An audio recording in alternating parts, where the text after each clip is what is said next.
सम्मानित और स्वस्थ जीवन मिले प्रभु, दीना बंधु दीनानाथ लाज मेरी तेरे हाथ। ज्योतिर्मय जगदीश तेजो में अपार, परम पुरुष पावन परम तुझको हो नमस्कार। सत्य ज्ञानानंद के परम धाम श्री राम, पुलकुथो मेरा तुझे हो बे बहु प्रणाम। मुझे भरोसा राम तू दे अपना अनमोल, रहूं मस्त निश्चिंत में और कभी ना जाऊं तो। गुरु जी को करिए वंदना, भाव से बारंबार नाम सनोखा से किया जिसने भव से पार। चालीसा का यज्ञ चल रहा है। आदिकाल से जहाँ कभी अभाव हो, कमी हो, उसके लिए यज्ञ लोग करते आए हैं। ऋषि मुनि महापुरुष यज्ञ करवाते आए हैं। कामना वर्जित नहीं है, प्रार्थना वर्जित नहीं है, मगर कामना है, प्रार्थना जब करते हैं उसके साथ साथ पात्र बनना भी अति आवश्यक है, अधिकारी बनना भी अति आवश्यक है। हम कहते नहीं ये मेरा काम हो जाएगा, जैसे विद्यार्थी है कि पास हो जो पढ़ाई करे ना तो कैसे पास हो गएगा। व्यापारी कहे मुनाफा हो जाए, काम करे ना, मुनाफा कहाँ से होगा। और कहे कि मेरा स्वास्थ्य लाभ रहे सदा, खाने पीने का परहेज ना करे।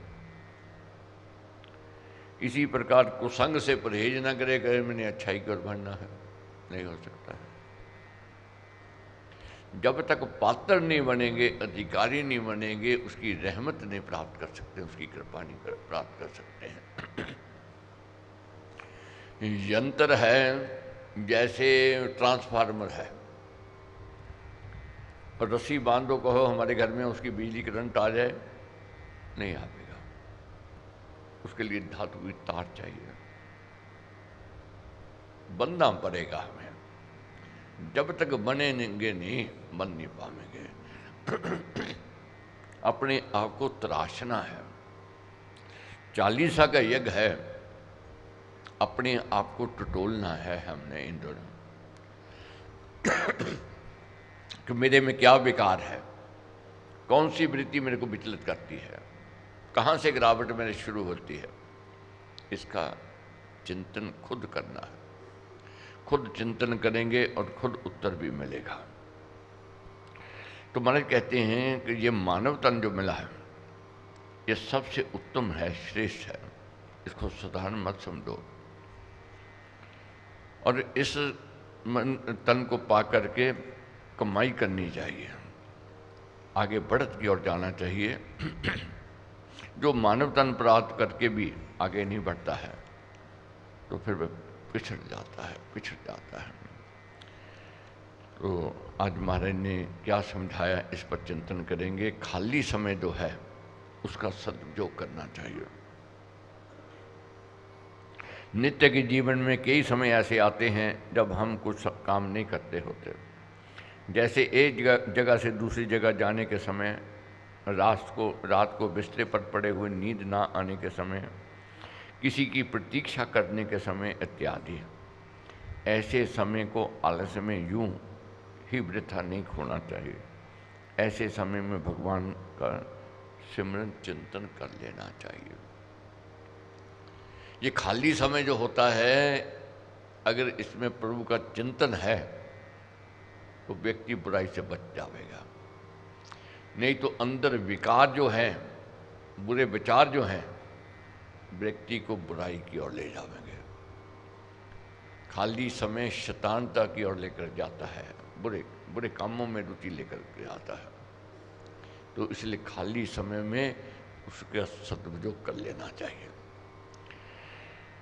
वैसे तो प्रत्येक समय पर परमेश्वर की समीपता अनुभव करनी चाहिए, पर दिन में किसी किसी समय विशेष रूप से उसकी विद्यमानता अनुभव करनी चाहिए। ऐसा प्रतीत हो कि वह हमारे सामने विराजमान है और वह हमें पथ प्रदर्शन कर रहा है। वैसे तो हर समय ये जानो कि परमेश्वर मेरे अंग संग है, मगर एक विशेष समय रखो, उस समय ये भाव जगाओ, मैं मन की बात कह रहा हूँ और सुन रहा है और मेरे को वह रास्ता दिखा रहा है। मेरे को दिशा दिखा रहा है। प्रभु से प्रार्थना करनी चाहिए, चाहे वह संतों और भक्तों के कहे हुए शब्दों में हो अथवा अपने शब्दों में हो। तो प्रार्थना लंबी नहीं होनी चाहिए, लंबी में फिर वह भाव नहीं रहता, श्रद्धा कम हो जाती है। थोड़ी हो मगर मन से हो और प्रभु की प्रशंसा करते हुए हो, क्योंकि प्रशंसा करेंगे, उसकी विभूतियों को जानेंगे, उसकी शक्तियों का स्मरण चिंतन करेंगे, उसके प्रति आकर्षण होगा, उसके प्रति हमारी श्रद्धा बढ़ेगी, श्रद्धा बढ़ेगी और हमें लाभ होगा। हम में प्रभु पर और अपने साधन पर निर्भरता हो, यह विश्वास हो कि हम में जो नाम का बीज पैदा हुआ है वह स्वयं एक लक्ष्य पर पहुंचेगा और हमें लाभ पहुंचावेगा। साधक संशयशील नहीं होना चाहिए। संशय हमारा सबसे बड़ा शत्रु है। ये साधन में बहुत हानि करता है, इसको हृदय में बिल्कुल स्थान नहीं देना चाहिए। ये अध्यात्म मार्ग का बड़ा भारी रोग है, इससे बचना चाहिए। ये आध्यात्मिक मार्ग का बड़ा रोग है, इससे बचना है। ये पारिवारिक भी बड़ा रोग है। ये कला क्लेश का कारण भी बनता है, इसको साधारण मत समझो। बहुत बार हम देखते हैं, कोई कहते हैं कोई बात नहीं, सुनने में क्या परहेज है, सुन ले। नहीं मानेंगे, जो तो हमारी अपने मन की बात है, नहीं मान लेंगे, फंस जाएंगे, मन मान ही लेगा। संशय बुरा है। यज्ञ कर रहे हैं, बड़ा ध्यान कर रहे हैं, कोई कह दे क्या पड़ा है इसमें, मैंने किया, मेरे तो कुछ मिला नहीं, अब भ्रम आ गया, संशय आ गया। ये साधन नहीं, मैंने तो वो साधन करके देखा तो उसमें लाभ हुआ था, अब मन भटक गया। अब केवल सुनने के लिए बैठे थे, कुछ कोई बात नहीं थी, हम क्या कह रहे थे, अपने आप को उपदेश रहे थे, मेरी मन की बात है, मैंने कौन से मानने लगा हूँ। जहाँ तक अपने पारिवारिक में देखो, कोई आके कह दे तो उसके लिए इतना मरा है, वो तेरे को मरवाना चाहता है, हम क्या कहेंगे, नहीं नहीं नहीं ऐसी बात नहीं हो सकती है। मगर अंदर मन कमजोर हो जाएगा, कहीं ये ठीक तो नहीं कह रहा, कि ऐसा तो नहीं मैं उसके लिए मर रहा हूँ, वह मेरे को मरवाने के लिए तैयार बैठा, मैं उसके लिए इतना कर रहा हूँ, वह मेरे को बर्बाद करने के लिए तैयार बैठा। संशय बहुत बुरा है, संशय को निकालना है। तो कहते हैं महाराज, क्या समझाते हैं, इससे बचना चाहिए।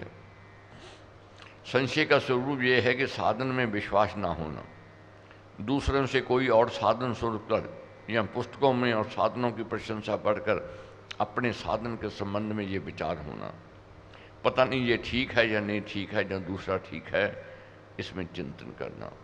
एक बार एक साधन ग्रहण करके उसको किसी भी मूल्य पर नहीं छोड़ना चाहिए।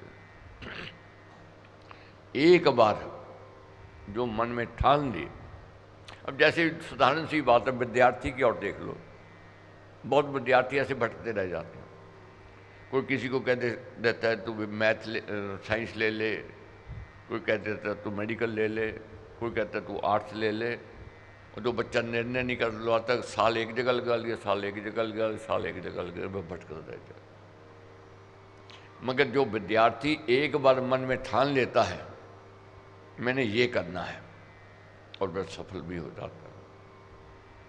इसी प्रकार अपने पारिवारिक जीवन में देखते हैं, लड़के लड़की की शादी करनी हो, 10 जगह रिश्ता देखो, कोई बात नहीं, मगर जहाँ एक जगह रिश्ता पक्का कर लिया, फिर इधर किंतु किंतु नहीं कि मैं वहाँ कर लेता, वहाँ अच्छा था, ये नहीं वो अच्छा था, यहाँ ठीक नहीं है, फिर बात बिगड़ जाती है, फिर बात नहीं बनती है। लड़की कहे वहाँ मेरा ब्याह हो जाता, मैं जहाँ वहाँ सुखी ज़्यादा रहती, और लड़के वाले क्या वहाँ की लड़की आ जाती, हम जहाँ सुखी होते, वह सुख नहीं, वह दुख ही आवेगा। तो इसलिए महाराज कहते हैं कि एक बार साधन ग्रहण करके उसी को किसी मूल्य पर छोड़ना नहीं चाहिए। जो कुछ सोचना है उस साधन को लेने से पहले सोच लें, जब ले लिया तब जीवन की बाजी लगाकर भी उसको निभाना चाहिए, उसको छोड़ना नहीं चाहिए। अब संशय आता कहाँ से है? ये कुसंग से आता है। मनुष्य जैसा संग करता है वैसा ही हो जाता है। तो इसलिए संग में जाना है, अच्छे व्यक्तियों का संग करना है, अच्छाई की ओर बढ़ना है, कुसंग से बचना चाहिए। जो कुसंग से नहीं बचता है अंत फिर पछताता है, अंत दुख की ओर बढ़ता है। तो इसीलिए महाराज कहते हैं आगे बढ़ना है, आगे सफलता की ओर जाना है, उसके लिए यत्न प्रयत्न करना ही है, कोशिश करनी ही करनी है। अब महाराज कहते हैं जो सीधा साधन देव की आराधना करना है वही ऊंची बात है, वही ठीक है। खुद गलतियां की हैं, खुद प्रायश्चित करना है, खुद क्षमा जाचना मांगनी है। और मनुष्य जीवन महाराज कहते हैं ये मिला है मानव तन, ये सफल दो प्रकार से है। तो एक तो इस संसार में व्यक्ति जहाँ कोई काम करता है वहाँ भला हो, अच्छे विचार वाला हो और कर्म धर्म में पक्का हो, ये एक प्रकार। पशुओं में ये बातें नहीं आती हैं। बुद्धि का विकास केवल मनुष्य में है, ये मनुष्य को बहुत अच्छा बनाता है। वही जन्मा है जिसके जन्म लेने पर किसी जाति और मनुष्य की उन्नति हुई हो। खेती वही अच्छी है जो फल देती है। खेती वही अच्छी है जिसको फल लगे, अगर फल नहीं लगा तो क्या है, नहीं अच्छी। वही जीना है जिससे जाति को लाभ हो गए, समाज को लाभ हो गए, धर्म को लाभ हो गए, वही उसी का जीना है। तो इसलिए आगे बढ़ना है।